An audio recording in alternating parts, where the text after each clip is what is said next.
ఉన్నారు. ఆ సౌండ్ వినగానే మేము పరిగెడుతుంటే వాళ్ళు మమ్మల్ని మిస్‌గైడ్ చేస్తూ that is just a Kashmiri anniversary celebrations they are doing nothing to worry ఇక్కడే ఉండండి అన్నారు. ఎవరు చెప్పారు మీకు ఆ మాట? అక్కడ ఒక శాల్వా అమ్మే ఆయన. వాళ్ళు కావాలని అలా సివిలియన్స్ లాగా వచ్చారు, టూరిస్ట్ అలా వచ్చి మిస్‌గైడ్ చేశారు. కానీ ఆ హోటల్ అతను మాత్రం పరిగెత్తమని మా పిల్లల్ని వీళ్ళని పంపించేశారు.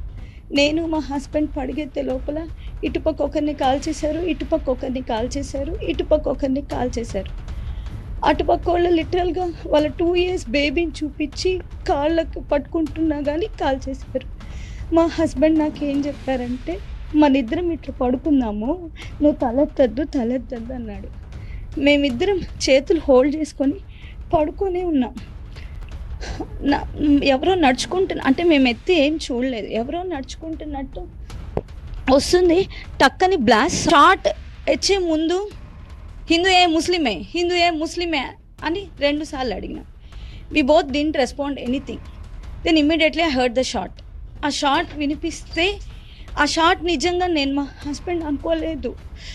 బట్ నా బాడీ అంత వెట్ అయిపోయింది. నేను లేచి చూడగానే his face is full of blood. అప్పుడు నేను వెంటనే పరిగెత్తుకుంటా బయటకు వచ్చినాను. అంటే